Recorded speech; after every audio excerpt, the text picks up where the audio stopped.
Tumayo muna ang lahat para tayo ay manalangin. Elka, pangunahan mong pagdarasal. Salamat. Ngayon, bago kayo umupo ay pakipulot muna lahat ng mga kalat na nakikita nyo sa paligid ng inyong mga upuan. Pagkatapos, isiayos ito sa tamang linya. Maaari na kayong umupo. Luciana, may lumiban ba sa araw na ito? Maaari bang paglista ito sa buong papel at ibigay mo sa akin pagkatapos ng ating klase? Bago tayo tumungo sa ating talakayan ay sasagutin nyo muna ang mga katanungan na makikita nyo dito sa harapan. Belyo, pakibasang panuto. Isulat lamang kung anong uri ng mga ito. Isulat ang PN kung ito ay paksang pangalan, PP kung paksang panghalip, PI kung paksang panguri, PY paksang pangabay, PW paksang pandiwa, at PS kung paksang pawatas. Isulat ito sa kalahating papel. Ay pinagkakatiwalaan naming lahat. 2. Kapuri-puri ang magaling mananalita. 3. Ang masipag ay gumiginhawa ang buhay. 4. Si Jet ay masayahing bata. 5. Tunya ang magtanghal. 6.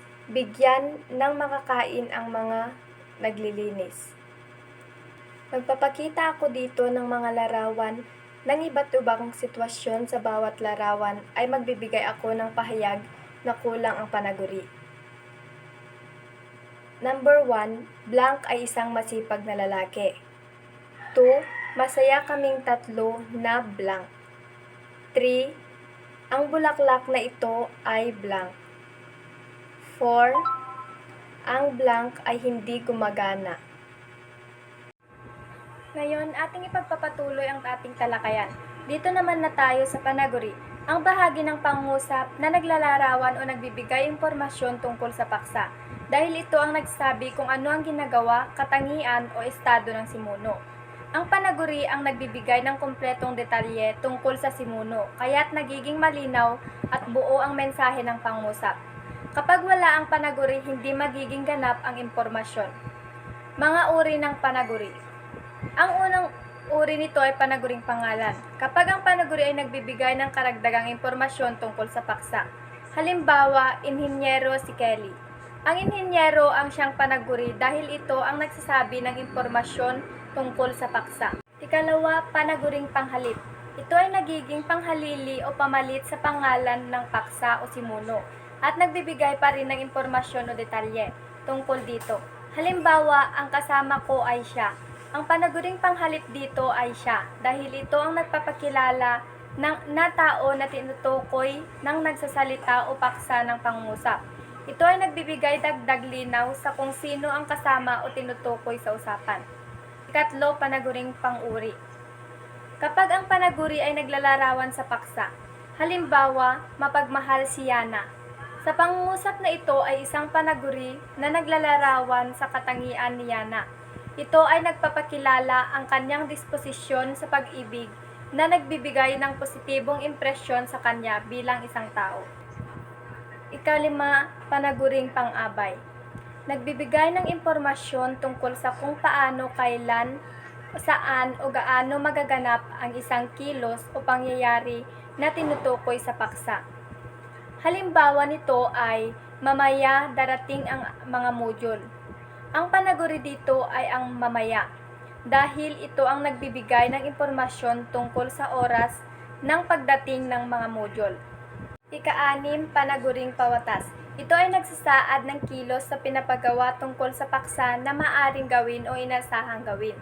Halimbawa, magluluto ang libangan ng lolo namin. Kaya ang magluluto sa pangungusap na ito ay tinuturing na panaguring pawatas dahil ito ay nagpapakita ng anyong pawatas ng pandiwa na siyang nagsasaad ng aksyon na nais gawin ni lolo. Magkaroon ng 3 grupo, subalit lahat ng miyembro ng isang grupo ay sasagot. Gumawa ng tig-isang linya, bibigyan ko kayo ng tig-isang stick na may nakalagay na color paper na magkakaiba-iba ang kulay. Para ito ang gamitin nyo. Paunahan lamang kayong magtaas nito at kung sino ang unang makakapagtaas ay siya lamang ang sasagot. Pagkatapos makasagot ay pupunta na ito sa likuran para sasagot naman ang nakasunod sa kanya. Raydon Pakibasang Panuto. Sasabihin nyo lamang kung anong uri ang pangungusap na ito. Babasahin ko ang mga katanungan.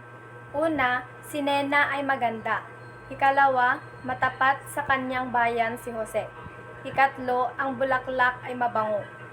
Ikaapat, nag-aaral ng medisina si Danica.